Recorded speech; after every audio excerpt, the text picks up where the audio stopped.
Tyler, 32 years old, and a tech entrepreneur who thought family meant everything. Growing up, my parents and sister were my world, despite our financial struggles. For 5 years, I've paid my parents' mortgage and helped them stay afloat financially. When they announced they were giving their house to my sister Amanda as a wedding gift, I maintained my composure, but inside something shattered.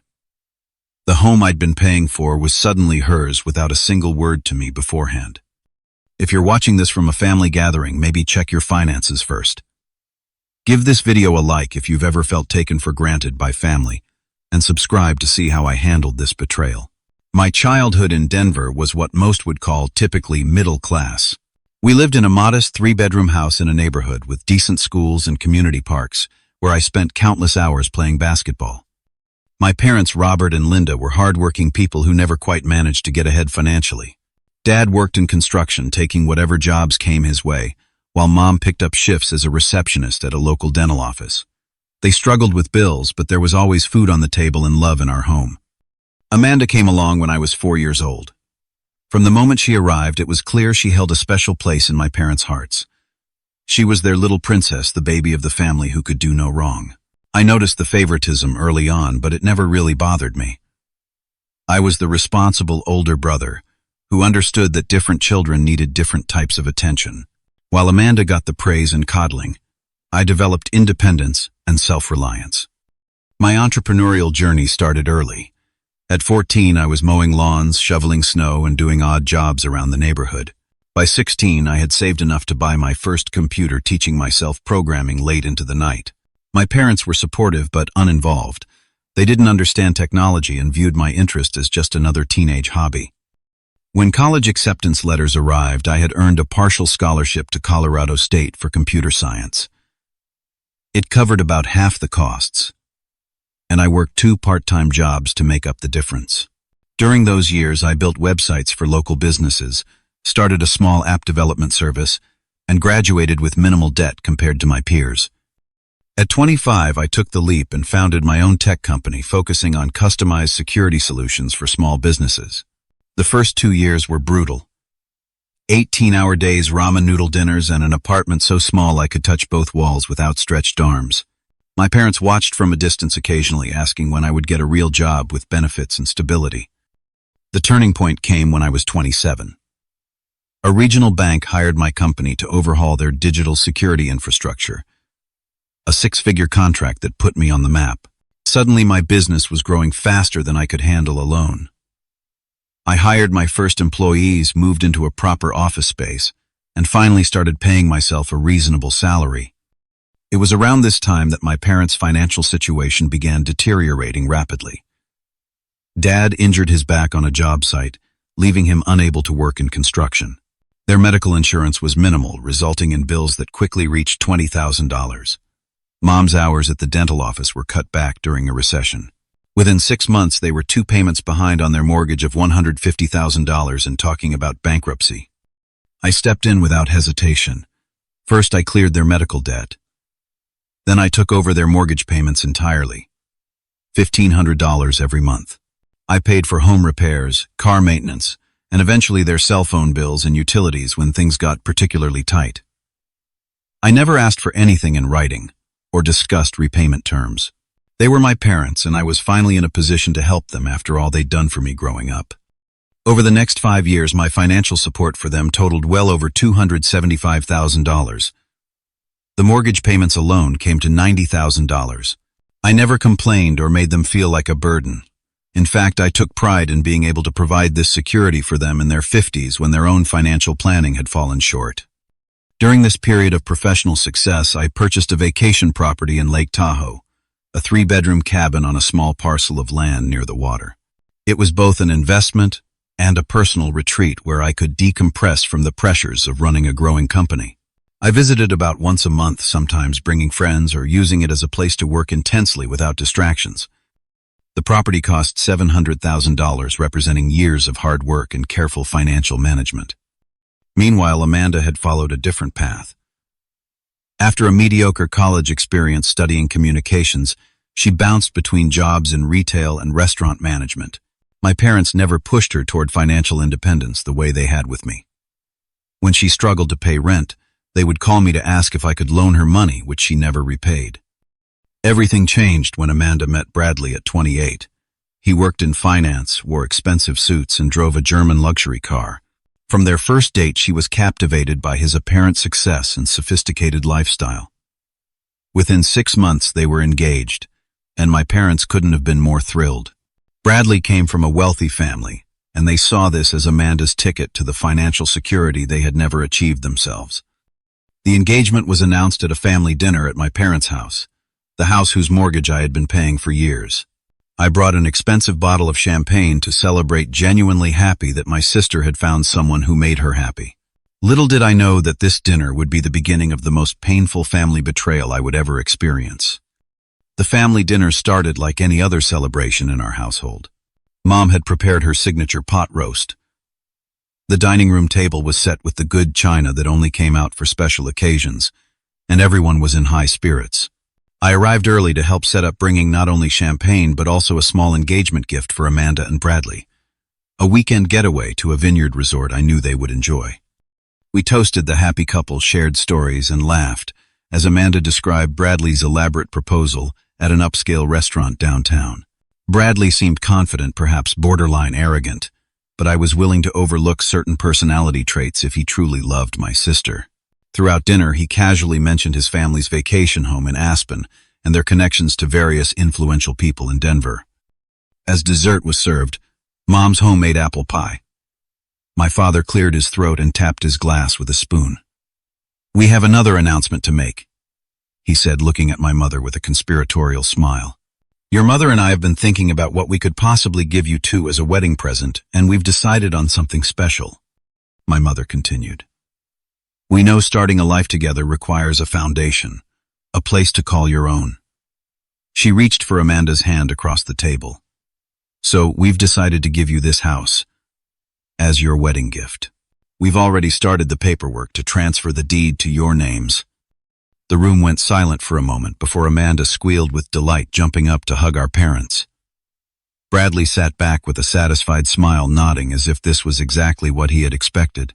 I sat frozen, my champagne glass halfway to my lips, trying to process what I had just heard.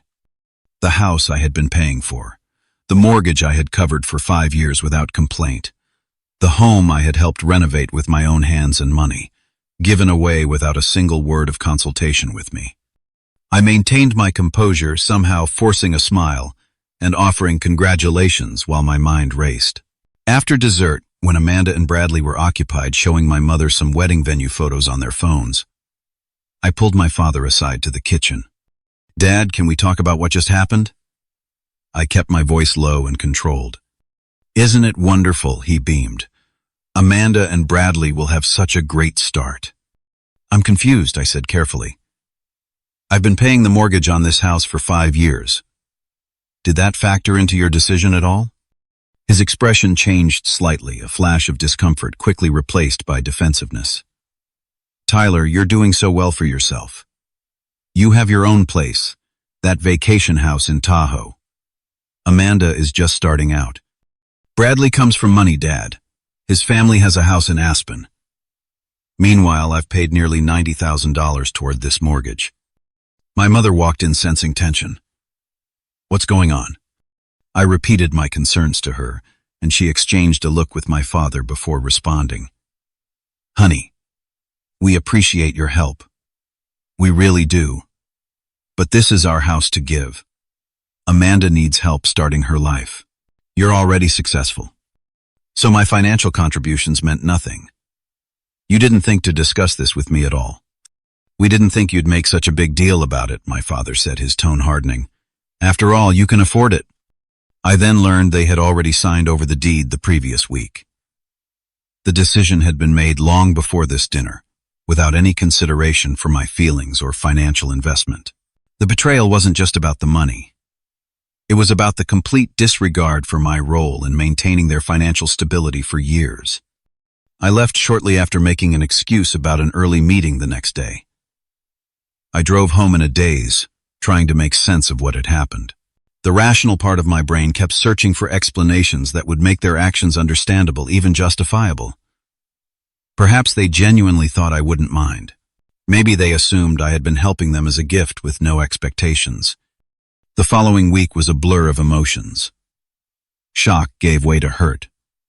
Hurt transformed into anger, and anger eventually settled into a profound sense of betrayal. I threw myself into work, avoiding family calls and texts asking about wedding preparations. My best friend Marcus was the only person I confided in, meeting him for drinks at a quiet bar where I could speak freely. They gave away the house I've been paying for, I told him, still unable to fully believe it myself. Just handed it to Amanda and her fiancé without even mentioning it to me beforehand. Marcus listened, his expression growing increasingly incredulous. That's beyond messed up, Tyler. Have they even acknowledged what you've done for them financially? Not really. They acted like it was their right to give away something I've invested so much in. And the worst part, I'm realizing, they never intended to pay me back for any of it. Not the mortgage, not the medical bills, not any of it. What are you going to do?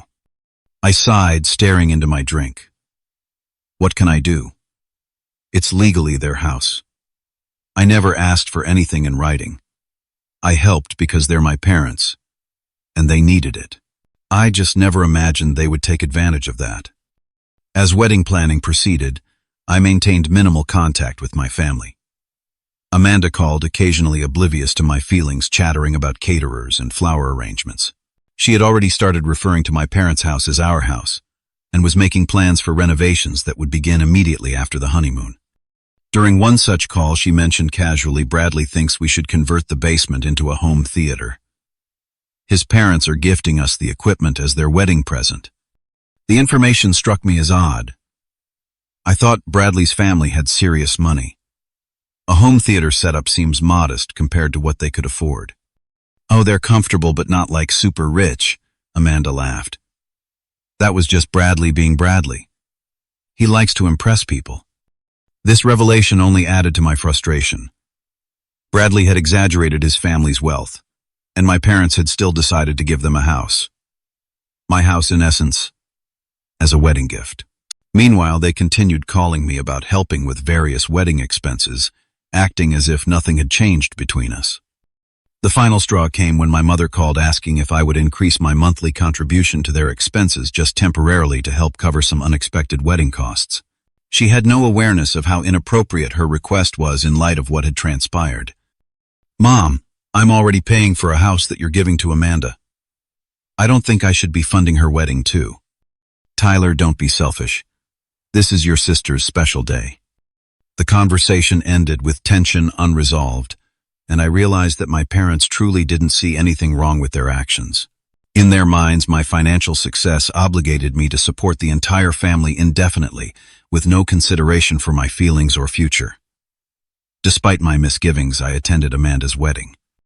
It was held at one of Denver's upscale hotel venues with 200 guests and all the trappings of luxury: ice sculptures, a 5-tier cake, and a band that I recognized from local television appearances.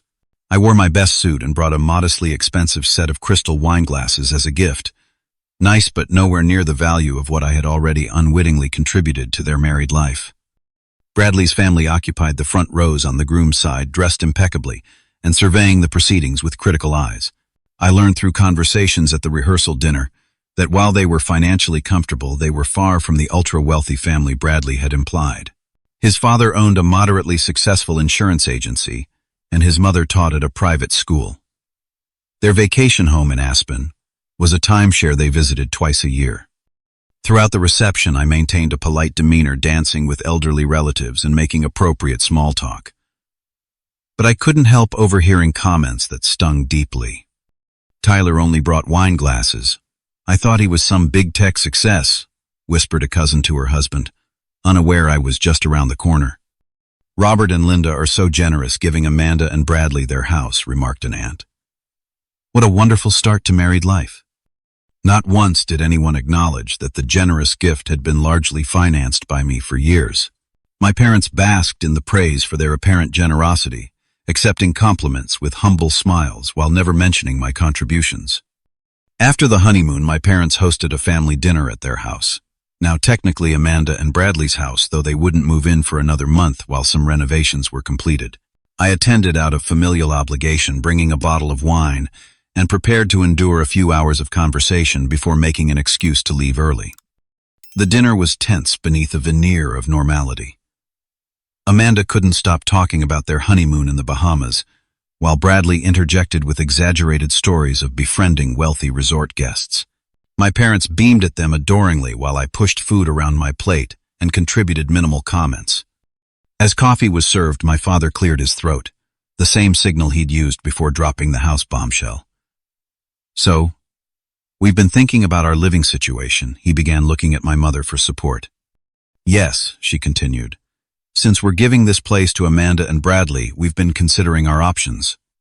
I nodded, assuming they would mention apartment hunting or perhaps a modest retirement community.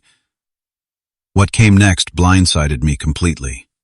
"We were thinking about your place in Tahoe," my father said casually. "It would be perfect for us. You're hardly ever there, and we could really use a change of scenery in our retirement." I stared at him, waiting for clarification. "Are you asking to visit my Tahoe house?" "Well, more than visit," my mother interjected. "We thought we could move there. You know, permanently." The room went silent as I processed this. They weren't asking to visit my $700,000 property. They were expecting to take possession of it, just as they had given away the house I'd been paying for. "Let me get this straight," I said slowly. "You gave away the house I've been paying the mortgage on for 5 years, and now you want my vacation property as your retirement home." "Don't say it like that," my father frowned. "You make it sound so transactional. We're family." "Yes, we're family. That's why I've been helping you financially for years, without asking for anything in return. But my Tahoe property isn't up for discussion." "Amanda," interjected Tyler, "don't be difficult. Mom and Dad need somewhere to live now, and you barely use that place anyway." Bradley added with remarkable entitlement, "We could all use it. Make it a family vacation spot." "No," I said firmly, surprising even myself with the clarity of my refusal. "That property is mine. I paid for it with my own money, and I'm not giving it away." The atmosphere shifted instantly. My parents looked shocked, as if my refusal was incomprehensible to them. Amanda's eyes welled with tears, while Bradley's face hardened with disapproval. "After everything we've done for you," my mother said, her voice trembling. "What exactly have you done for me lately?" I asked, the accumulated hurt finally surfacing. "I've paid your mortgage for 5 years. I've covered medical bills, car repairs, utility payments, and when you decided to give away the house I've been paying for, you didn't even have the courtesy to discuss it with me first." "That's our house to give," my father insisted, his voice rising.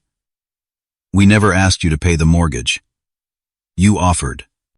"Yes, I offered to help you keep your house, not to fund a wedding gift for Amanda and Bradley." The argument escalated quickly. Amanda accused me of being jealous of her happiness. Bradley suggested that someone as wealthy as I supposedly was should be more generous with family.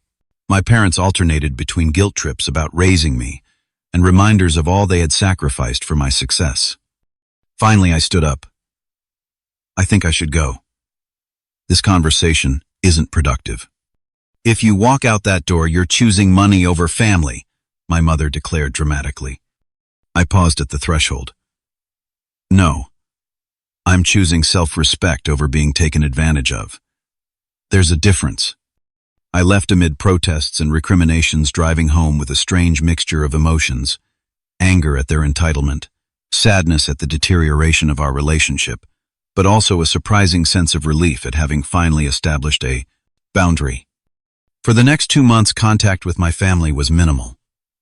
I stopped taking daily calls from my parents and ignored the increasingly desperate texts about family duty and thinking about our future. I focused on my company, which was expanding into new markets and requiring more of my attention. But the messages from my parents grew more insistent, particularly about the Tahoe property. "We need to know when we can move in. We're looking at moving companies. Don't you care about your own parents being homeless?" Each one reinforced that I had made the right decision in refusing them. I wasn't prepared for how quickly the situation would escalate or how deeply the sense of entitlement ran in my family. The confrontation at my apartment was just the beginning of a nightmare I never imagined possible between people who supposedly loved each other. The unexpected knock on my apartment door came on a Tuesday evening. I had just finished a video conference with clients in Singapore and was looking forward to a quiet dinner and early night.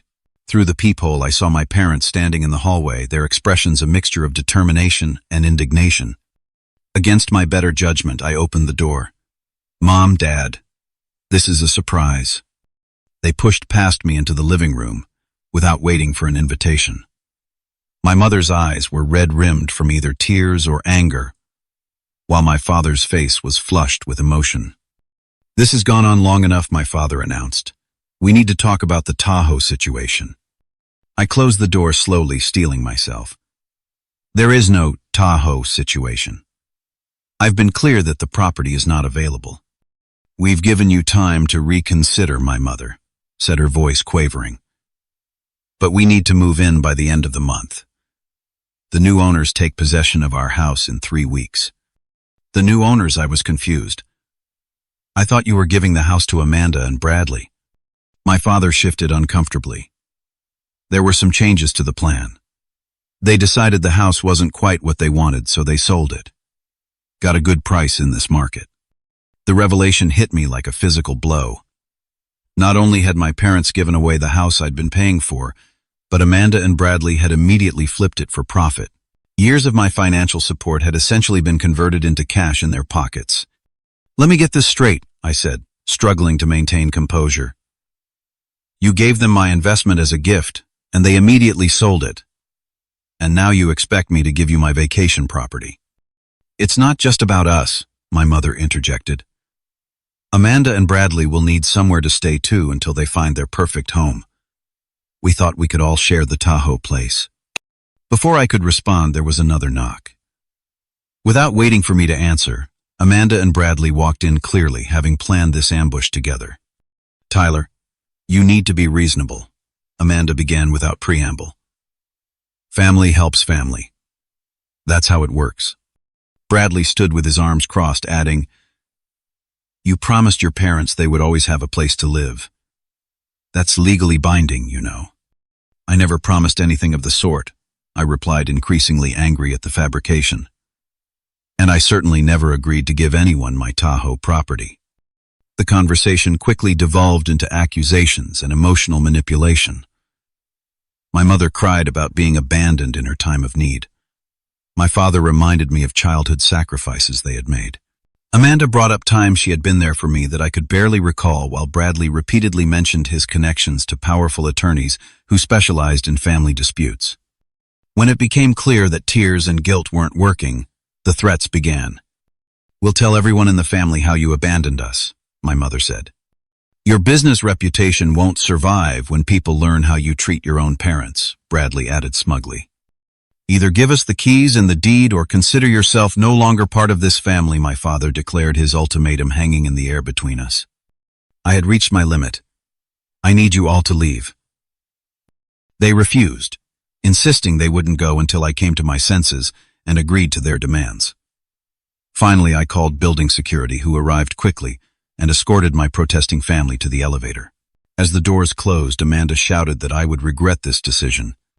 I didn't realize how prophetic her words would be. Within days, an anonymous complaint was filed against my company with the Better Business Bureau, alleging fraudulent business practices and security breaches. The timing was too convenient to be coincidental, especially when similar complaints appeared on review sites and social media platforms. The reviews contained specific details about my company that weren't public knowledge, information I had shared with my family over dinners and holiday gatherings. My suspicions were confirmed when a business associate mentioned running into Bradley at a networking event where he had been openly disparaging my company and suggesting people take their business elsewhere. The campaign was systematic and clearly designed to damage my professional reputation. Simultaneously, my parents had embarked on a character assassination campaign within our extended family. Cousins, aunts, and uncles who I rarely spoke with began sending messages expressing their disappointment in my abandonment of my parents. The story had been twisted to portray me as an ungrateful son who had achieved success and then turned his back on the family that supported him.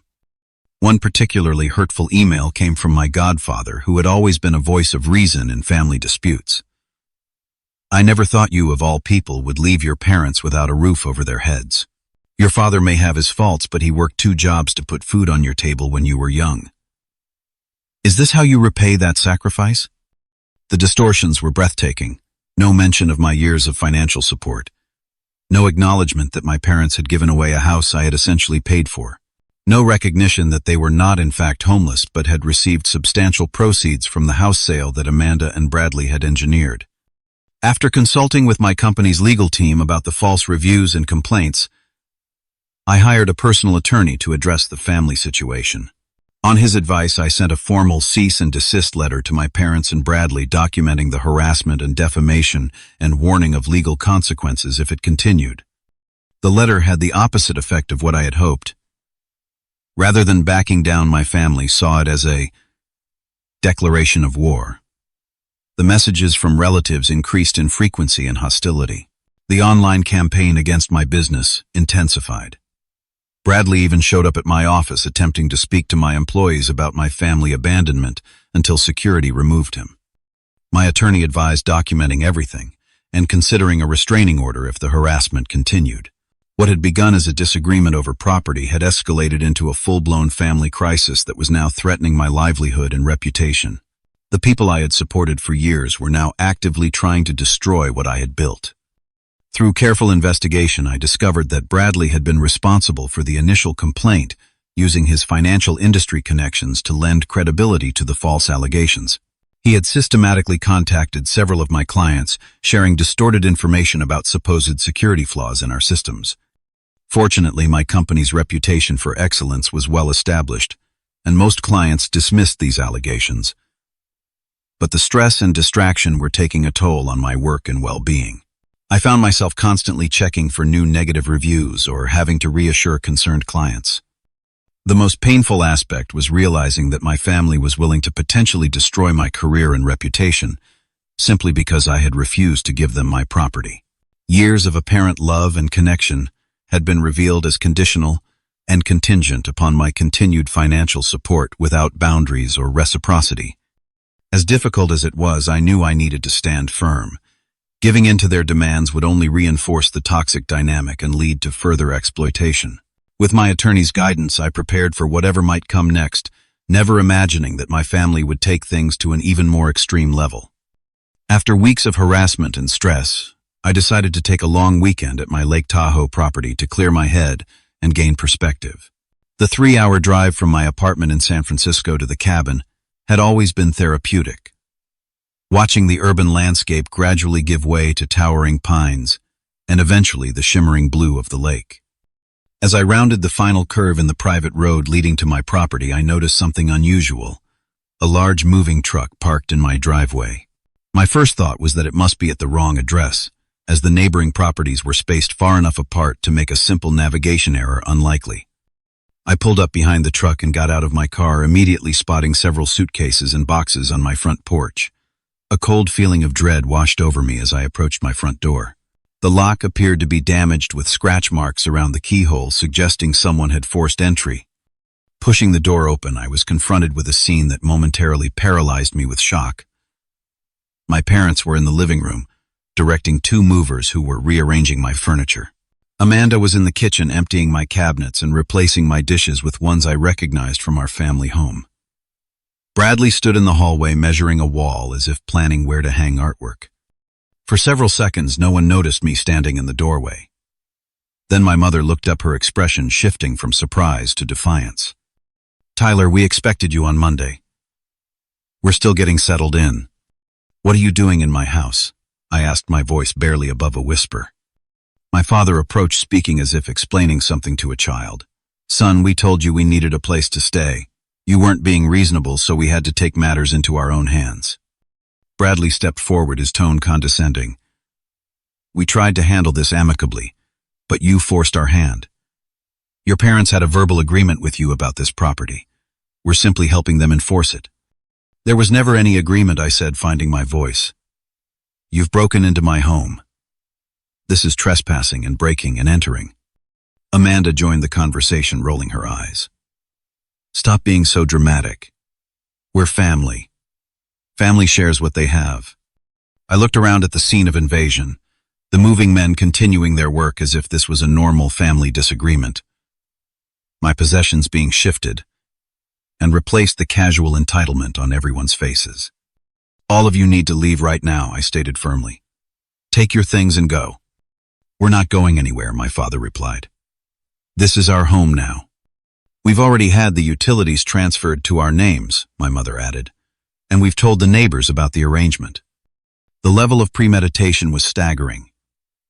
They had planned this invasion in detail, convinced that once they were physically inside with their belongings, I would be forced to accept the situation. I'm calling the police, I said, pulling out my phone. This statement caused the first flicker of uncertainty I'd seen. My mother's eyes widened and Amanda exchanged a nervous glance with Bradley. You wouldn't call the police on your own family, my father said, though his voice lacked conviction. Watch me. I dialed 911 and reported a break-in at my address, specifying that the intruders were still on the property. The moving men, sensing the tension, stopped working and asked Bradley if they should continue. He waved them off in frustration, telling them to wait outside, clearly not wanting witnesses to what might happen next. As we waited for the police, the confrontation intensified. My parents cycled through various emotional tactics, from crying about betrayal to angry accusations of selfishness, to nostalgic reminiscences about my childhood designed to trigger guilt. Amanda alternated between tearful pleas and vicious insults about my character and values. Bradley maintained his stance that they had legal right to be there based on verbal agreements I had supposedly made. I remained silent throughout, most of it having said all I needed to say. The property was mine, they were trespassing, and the authorities would handle it from here. When 2 police officers arrived approximately 20 minutes later, they found us in this tense standoff. After identifying myself as the property owner and showing documentation, the deed tax records and utility bills in my name, I explained the situation as calmly as possible. These individuals broke into my vacation home and were attempting to move in without my permission. The lock has been damaged, and I want them removed from the property. The officer spoke with each party separately, taking statements and reviewing the documentation I provided. My family's story kept changing. First claiming I had invited them to live there, then suggesting there was a verbal agreement, and finally admitting they had entered without explicit permission, but insisting it was a family misunderstanding rather than a criminal matter. The older of the 2 officers eventually gathered everyone in the living room. Here's the situation, he explained. Mr. Tyler has provided clear proof of ownership. None of you have any documentation showing right of access or residence. By entering the property by force, you've committed breaking and entering, which is a criminal offense. But we're his parents, my mother protested. He can't just leave us homeless. Ma'am, according to your own statement, you recently sold a house and have the proceeds from that sale. You're not homeless by any definition. Bradley attempted to interject with legal terminology about verbal contracts and familial obligations, but the officer cut him short. Sir, I'm not here to adjudicate family disputes. The facts are clear. This property belongs to Mr. Tyler, and you entered illegally. You can leave voluntarily now, or we can escalate this to an arrest situation. The reality of their position finally seemed to sink in. With visible reluctance, my family began gathering their immediate belongings. The moving men were instructed to return everything to the truck without unloading further. My parents moved slowly, my mother crying softly, while my father maintained a stony silence. As they prepared to leave, Amanda approached me, tears streaming down her face. How could you do this to your own family? After everything we've been through together, I could ask you the same question, I replied quietly. You sold the house I paid for, and then tried to take my property too. What did you expect would happen? Bradley was less emotional and more threatening. This isn't over, he muttered as he passed me. You've made a serious mistake. Like some 7. My father stopped at the door, turning to deliver his parting shot. No son of mine would call the police on his parents. As far as I'm concerned, you're no longer part of this family. The officers remained until my family and the moving truck had left the property, advising me to change the locks immediately and consider installing security cameras. They also provided me with information on obtaining a restraining order if necessary. After they left, I walked through my violated home surveying the damage. Beyond the broken lock, I found picture frames damaged, a bookshelf, partially disassembled, and various personal items either missing or moved. In my bedroom, drawers had been emptied to make room for my parents' clothing, and family photos had been placed on my nightstand, as if to reinforce their claim to the space. I spent the remainder of the day securing the property, changing the locks, photographing the damage for insurance purposes, and restoring order where possible. That evening, I received a call from the local police station. The officer I spoke with informed me that after leaving my property, Bradley had become confrontational with the officers, resulting in his arrest for disorderly conduct. Additionally, my parents had returned to the property after dark and attempted to access it again, triggering a security alert with the patrol car still in the area. We've taken them into custody for attempted breaking and entering, the officer explained. They're claiming it's all a misunderstanding, but given the earlier incident and their return to the property, we're proceeding with charges. You'll need to decide if you want to press charges for the initial break-in as well. The question caught me off guard. Did I want to pursue criminal charges against my own parents and sister? The very idea seemed unthinkable just months earlier. Yet their actions had gone far beyond a family disagreement. They had systematically attempted to take what wasn't theirs, damaged my property, threatened my reputation, and shown absolutely no remorse for any of it. I need some time to consider that, I told the officer. I understand, he replied. But based on their behavior today, I'd recommend at least a temporary restraining order. These individuals have demonstrated they don't respect your property rights or legal boundaries.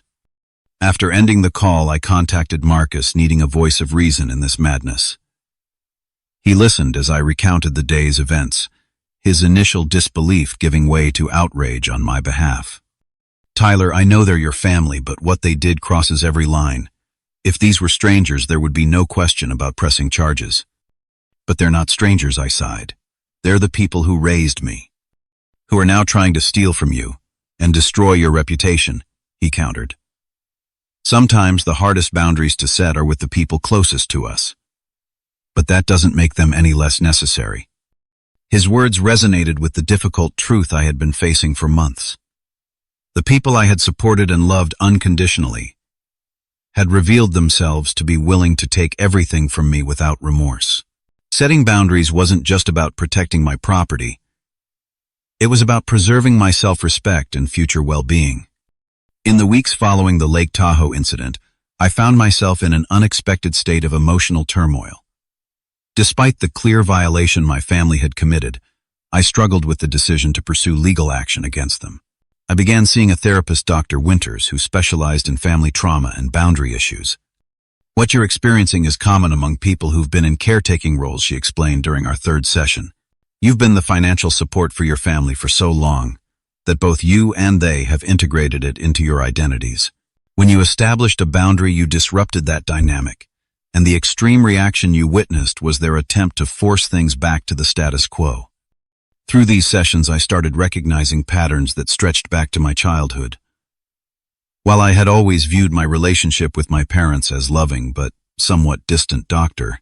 Winters helped me see how I had been conditioned to provide without expecting acknowledgement or reciprocity. Remember that science fair project in 5th grade I shared during one session? I worked on it for weeks, built this elaborate solar system model. My parents didn't come to the fair. They were at Amanda's dance recital. I won first place, and when I got home, they barely looked at the trophy. Just said, "That's nice," and went back to praising Amanda for participation. And yet you continued seeking their approval through achievement and financial support, Dr. Winters observed. I guess I thought if I was successful enough, helpful enough, they would finally see me. These realizations were painful but liberating. I began to understand that the current crisis wasn't just about the house or the Tahoe property. It was about a lifetime of unbalanced relationships and unspoken expectations. Meanwhile, the legal proceedings moved forward. My parents and Bradley faced charges for breaking and entering, while the restraining order I had ultimately requested kept them from approaching my home or business. Amanda, who had not been directly involved in the second attempt to enter my property, was not named in the charges but was included in the restraining order due to her participation in the initial break-in. My father's health took a downturn during this period. Nothing life-threatening, but his blood pressure spiked dangerously, requiring medication adjustments and monitoring. My mother made sure this information reached me through concerned relatives, along with not-so-subtle implications that the stress of legal proceedings was responsible for his condition. The news triggered a familiar wave of guilt, my instinct to rush in and fix everything nearly overwhelming my newly established boundaries. I brought this conflict to my next therapy session. "They're using your father's health as another form of manipulation," Dr. Winters pointed out. "Notice how the message came with an implied demand that you drop the charges to ease his stress, not a request for reconciliation or acknowledgement of wrongdoing." Her observation helped me maintain perspective, though the situation still weighed heavily on me. After much reflection and consultation with both my therapist and attorney, I made a decision about how to proceed. I would consider dropping the criminal charges under specific conditions my family would need to acknowledge in writing that they had violated my boundaries, agree to family therapy sessions, and sign a legal document confirming they had no claim to any of my properties and would cease all attempts to damage my business reputation. My attorney conveyed this offer to their legal representation. The initial response was predictably indignant. They wanted unconditional dismissal of all charges, with no admission of wrongdoing. But as the reality of potential jail time and criminal records sank in, they became more amenable to negotiation. While these legal discussions proceeded, I received an unexpected text from Amanda.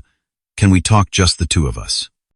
Against my better judgment and my attorney's advice, I agreed to meet her at a public coffee shop, choosing a table with clear sightlines to the entrance to ensure she hadn't brought Bradley or my parents along.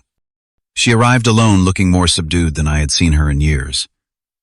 The confident, entitled demeanor had been replaced by something more hesitant and uncertain. "Thank you for meeting me," she began.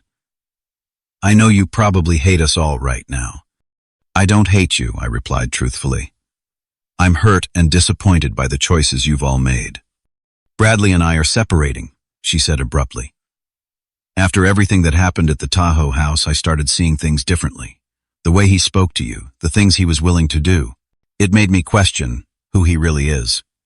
I listened without commenting as she explained that Bradley had pressured her to sell the house my parents had given them, promising they would find something better. He had been the one to suggest moving into my Tahoe property, framing it as reclaiming family assets rather than taking something that belonged to me. "I'm not saying I'm innocent in all this," she admitted. "I went along with it. I believed him when he said you had so much and wouldn't miss one property. But seeing him ready to destroy your reputation, breaking into your house, it scared me." Her words seemed genuine, but years of manipulation had made me cautious. "What do you want from this conversation, Amanda?" She looked down at her untouched coffee. "I don't know. Understanding, maybe. A chance to say I'm starting to see how wrong we were. I'm not asking for forgiveness yet. I know we're not there." It was the yet that caught my attention. The implication that forgiveness might someday be possible, that this rift wasn't necessarily permanent. For the first time since the initial betrayal, I felt a small opening for eventual healing. We agreed to communicate occasionally as she worked through her separation from Bradley and gained more perspective on the family dynamics. It was a tentative first step, but more than I had expected from any family member at this point. The family therapy sessions that were eventually agreed upon as part of the legal settlement were revelatory.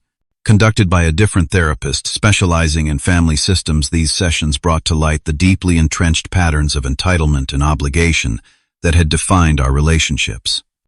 My parents struggled to articulate why they believed they had the right to give away property I had paid for or to take my Tahoe house. When pressed, my father finally exploded with the truth. "He owes us. We gave him life, raised him, sacrificed for him. His success belongs to us too." The naked entitlement in that statement stunned everyone in the room, including my mother, who had always couched similar sentiments in more socially acceptable language about family helping family. Amanda, now separated from Bradley's influence, began to recognize how she had been favored and protected from consequences throughout her life, creating an expectation that others would always provide for her needs. She spoke about feeling both special and trapped in this role, the perpetual recipient of family resources and attention. For my part, I acknowledged my role in enabling these dynamics by never setting clear boundaries around my financial support. My desire for approval and acceptance had made me vulnerable to exploitation by the people who should have had my best interests at heart. The therapist helped us see that true healing would require a complete reset of our relationship patterns, not just apologies for specific incidents, but a fundamental change in how we related to each other. This would be the work of months or years, not a few sessions. Bradley, who attended only the mandatory sessions required by the legal agreement, remained unrepentant. He viewed the entire situation through a transactional lens, seeing himself as the victim of an unfair legal system that prioritized paper ownership over family claims. After fulfilling the minimum requirements, he stopped attending, and shortly thereafter moved to Chicago for a new position. Throughout this period, I maintained the boundaries I had established. I did not resume financial support of my parents, who had to adjust to living within the means provided by the proceeds from the house sale and their modest retirement savings. I kept the restraining order in place, though I did drop the criminal charges once the written agreements were signed and notarized. The process was painful, exhausting, and often felt like 2 steps forward, 1 step back. But gradually, I began to recognize the growth that was occurring, not just in my family relationships, but in my relationship with myself. 6 months after the Lake Tahoe incident, my life had transformed in ways I never anticipated. The most visible change was the sale of the Tahoe property. A decision I made after realizing I could never fully enjoy it again after what had happened there. Each room held memories of violation and betrayal that overshadowed the peaceful moments I had once experienced among the pines and lake views. The property sold quickly for a good price, and I invested the proceeds in a different kind of retreat, a smaller cabin on the Oregon coast where the constant rhythm of waves provided a different kind of solace. This property was known only to a select few friends. Its location deliberately kept private from my family as I continued to process our complicated relationship. My contact with my parents remained limited but was slowly evolving into something new. After the required therapy sessions ended, we established a cautious pattern of monthly phone calls and occasional email updates. These communications were polite but somewhat superficial. Weather updates, basic health information, neutral news about work or community events. The deeper issues remained largely unaddressed outside of therapeutic settings, but the breathing room felt necessary for all of us. My mother had shown more capacity for change than my father, occasionally acknowledging in small ways the harm their actions had caused. I've been thinking about what Dr. Michaels said about entitlement, she mentioned during one call. I never saw myself that way, but I'm starting to understand how our expectations affected you. These moments of insight were sporadic and often followed by retreats into old patterns, but they represented progress nonetheless. My father struggled more significantly with the new dynamics, often lapsing into passive-aggressive comments about children who abandon their parents, despite repeated clarifications from both therapists that establishing boundaries was not abandonment. The most significant personal development came through my relationship with Rachel, whom I met at a business conference 4 months after the family crisis.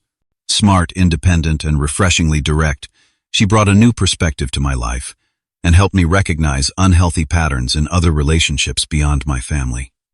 You have this tendency to overextend yourself, she observed after I stayed up all night helping a friend with a project that wasn't time-sensitive. It's like you're trying to prove your worth through constant giving. Her insight helped me establish healthier boundaries, not just with family but in friendships and professional relationships as well. I learned to differentiate between genuine generosity and compulsive caregiving, motivated by a need for approval or fear of rejection. Meanwhile, Amanda's life took unexpected turns. Her separation from Bradley became a formal divorce when evidence emerged of financial deception beyond what she had initially recognized. During the divorce proceedings, she discovered he had accumulated significant debt in both their names and had misrepresented numerous aspects of his financial situation throughout their relationship. This experience proved transformative for her. The sister who had expected everything to be handed to her was suddenly facing genuine adversity for perhaps the first time in her life.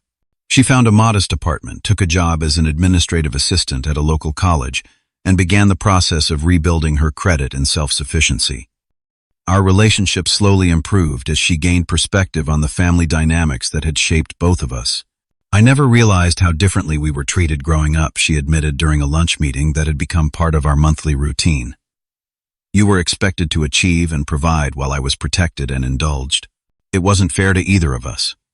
These realizations didn't erase the hurt of her participation in the betrayal, but they created space for a new kind of sibling relationship based on mutual respect rather than established family roles. We were perhaps for the first time relating to each other as adults rather than as the roles we had played in our family system. My parents continued to struggle with financial management, having depleted most of the proceeds from the house sale within a year. Their ingrained patterns of spending beyond their means and expecting bailouts created a constant tension in our fragile relationship. Every conversation seemed to contain subtle hints about financial difficulties, though they never directly asked for money as they had in the past. I maintained my boundary around financial support, instead offering to connect them with a financial advisor who specialized in retirement planning for those with limited resources. They initially refused this offer, perceiving it as condescending, but eventually agreed when their situation became more pressing. This episode with my family fundamentally changed how I approached financial relationships of all kinds. I established a personal foundation focused on financial literacy education, particularly for young adults from backgrounds similar to mine, who might lack family guidance in managing money and establishing healthy boundaries. Through this work, I found purpose in transforming my painful experience into something constructive that might help others avoid similar situations. The foundation offered scholarships, workshops, and mentoring programs, all designed to empower individuals with both practical skills and the emotional tools to navigate complex family dynamics around money.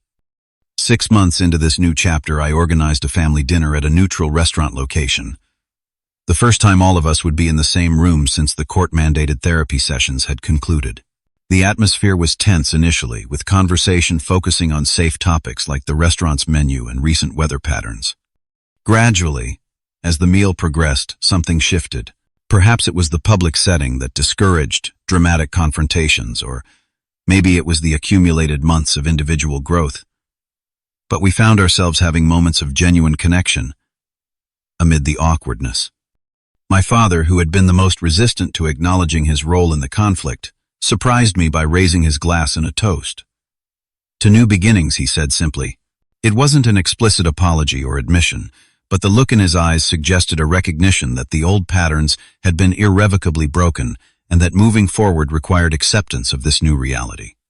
My mother added, "And to understanding each other better," with a glance at me that acknowledged the work still to be done.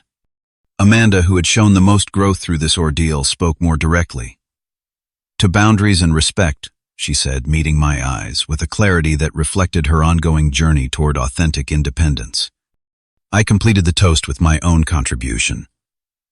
"To family, not defined by obligation, but by mutual care and respect." As we clinked glasses, I realized that true family connection couldn't be bought with mortgage payments or coerced through guilt and manipulation. Real love existed in the voluntary choice to remain connected despite hurt, to grow beyond established patterns, and to see each other as full human beings rather than roles to be fulfilled. The road ahead would not be easy. Old habits resurface, particularly in times of stress or need. The entitlement that had been cultivated over decades wouldn't disappear overnight, and my own patterns of excessive responsibility and people-pleasing required constant vigilance.